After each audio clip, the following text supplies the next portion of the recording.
My name is Kwakiutl from the village of Takis, and I'm Kwakiutl. My English name is Stanley Hunt, and I'm from the village of Fort Rupert on the north end of Vancouver Island on the east coast. I did a memorial totem pole for a very good friend of mine in Vancouver to express his love for his granddaughter. And during that time when we were just finishing that memorial pole, it was from the same log as this. The news of Kamloops just started coming out. And that was really very, very hard to hear that. So Ray and I spoke about that at length daily on the phone for months and months. And then at the end of it, we decided, could we do something for the children? I said, yes, we could. Can we do something for the children? Yes, we could. We can. How do we know what any of those kids could have been? How do we know they couldn't have been artists? How do we know they couldn't have been in our Navy? How do they know if they couldn't have been in our Army or our Canadian Coast Guard, or teachers, or mayors, or anybody? They didn't stand a chance to do any of that. They didn't get to live their lives.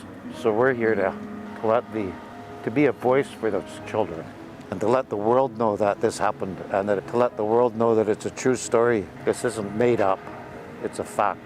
And if all of us in Canada can realize that this is a fact and believe that the truth this is telling, then maybe after that, all that, we could possibly deal with reconciliation.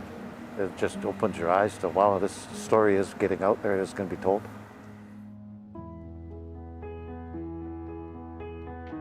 My name is Sylvie Barassa-Muse. I'm the commanding officer of Depot Division.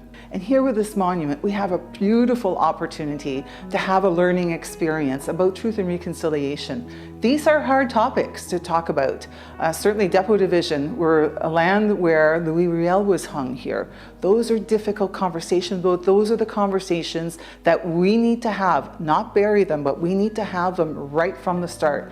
Having this beautiful monument here, having the artist here, and having the cadets attend these sessions with the artist is a wonderful opportunity to learn about the artist's representation of what unnamed graves are, or those lost at residential centers have been, and the impact that has made on generations. So we're setting cadets up right from the start with that knowledge. It's not from 5 or 10 years or some course they're going to take down the road. They're talking about it right here. And I think this will have a great impact, and it's setting them up for success in their route in the organization. The project that's behind me started in August a year ago. I started with concept drawings, so we started working on this from the day the Pope landed in Canada until this June that just passed. Log was 5'5" in diameter when we first started it, and we brought it down to 4-foot diameter. In our culture, the raven is the creator, and it's also the trickster. If you look closely at this raven, it's cradling the seed of life in his beak. This raven's on top of the monument here because we're asking this raven to call these children's spirits to come home. This is where they belong, is at home. What this monument is doing is marking that history. The reason it's painted black, all blackwashed, is because of the dark history of that time in Canada's history. And the orange is for every child matters. Each one of these faces are individuals. There isn't one face that is the same. Every face was the split-second thought that you had when you were drawing this next face on. And this took almost 11 months. Center line of the monument, there's a 7-foot cross. That's 5 feet at the cross, so it's 2 feet on either side of that. And in the center of that, the cross is inverted. The maple leaf is inverted, the RCMP are inverted, and the Northwest Mounted Police are inverted, because there was some very, very bad decisions that were made back in those days. And we want to recognize the people that participated in thinking that the system was okay to do that. Tansei. Hello everyone. My name is Brian Kelly. I'm a staff sergeant with the RCMP, presently posted with our Indigenous Policing Services unit here in Saskatchewan. And as an Indigenous employee, it's been a very humbling experience that our organization is taking a positive step in reconciliation. It's often hard to work in two different worlds, to represent your Indigenous community and also represent the RCMP that may not have the best relationship at times with Indigenous communities, but I think we all joined as Indigenous members with the same intent that we wanted to make a better future. We wanted to protect and serve our communities. we have intergenerational trauma within our Indigenous RCMP community. We're here trying to make a better future for our organization.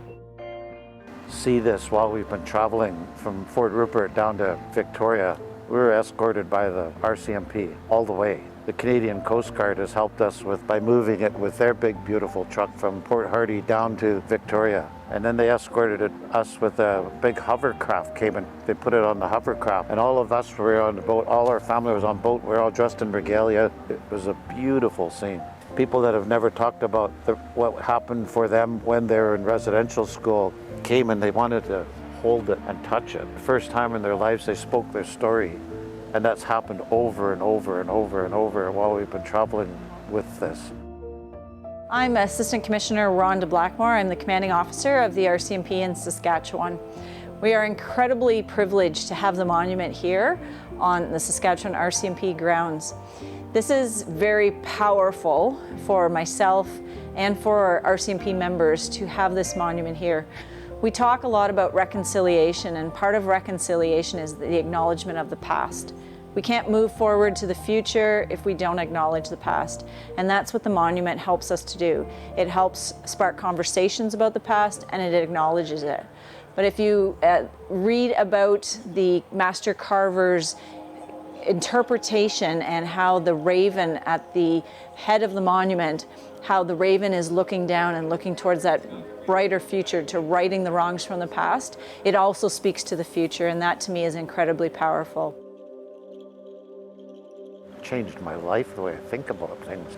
Nothing made a difference in my life as much as working on and finishing this. And that's a direct gratefulness and appreciation to my dad. I worked with our dad for 9 years before he passed away, and everything that I do today is what he taught me.